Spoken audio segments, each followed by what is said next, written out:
The Secret Garden by Francis Hodgson Burnett. Chapter 3.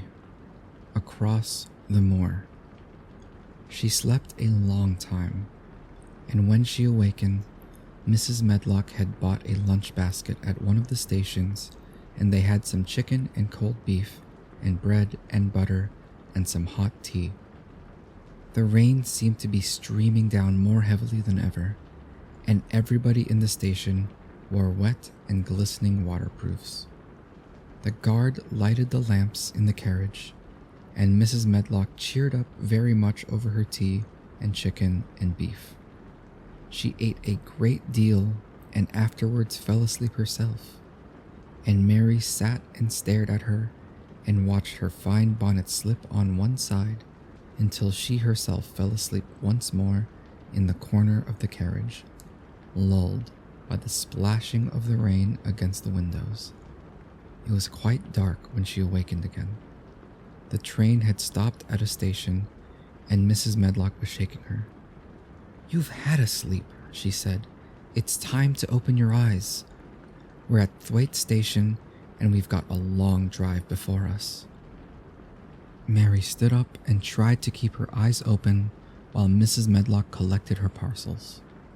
The little girl did not offer to help her, because in India, native servants always picked up or carried things, and it seemed quite proper that other people should wait on one.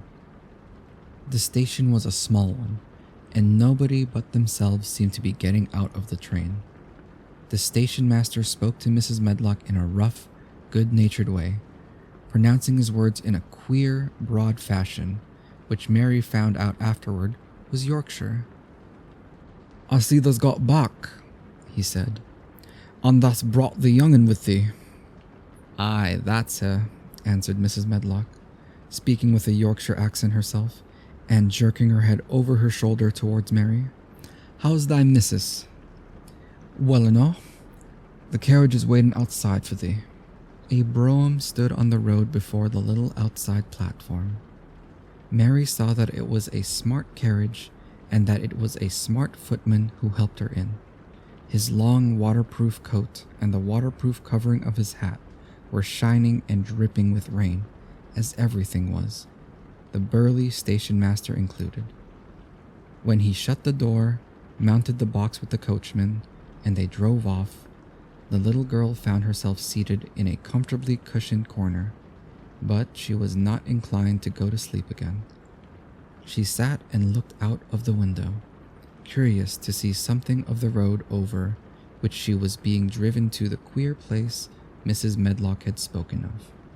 She was not at all a timid child, and she was not exactly frightened, but she felt that there was no knowing what might happen in a house with 100 rooms nearly all shut up, a house standing on the edge of a moor. "What is a moor?" she said suddenly to Mrs. Medlock. "Look out of the window in about 10 minutes and you'll see," the woman answered. "We've got to drive 5 miles across Missel Moor before we get to the manor. You won't see much because it's a dark night, but you can see something." Mary asked no more questions but waited in the darkness of her corner, keeping her eyes on the window. The carriage lamps cast rays of light a little distance ahead of them, and she caught glimpses of the things they passed. After they had left the station, they had driven through a tiny village, and she had seen whitewashed cottages and the lights of a public house. Then they had passed a church and a vicarage and a little shop window or so in a cottage with toys and sweets and odd things set out for sale. Then they were on the high road and she saw hedges and trees. After that, there seemed nothing different for a long time, or at least it seemed a long time to her. At last the horses began to go more slowly, as if they were climbing uphill, and presently there seemed to be no more hedges and no more trees. She could see nothing, in fact, but a dense darkness on either side. She leaned forward and pressed her face against the window, just as the carriage gave a big jolt. "Eh, we're on the moor now, sure enough," said Mrs. Medlock. The carriage lamp shed a yellow light on a rough-looking road, which seemed to be cut through bushes and low-growing things which ended in the great expanse of dark apparently spread out before and around them. A wind was rising and making a singular, wild, low rushing sound. It's not the sea, is it? Said Mary, looking round at her companion. No, not it, answered Mrs. Medlock. Nor it isn't fields nor mountains.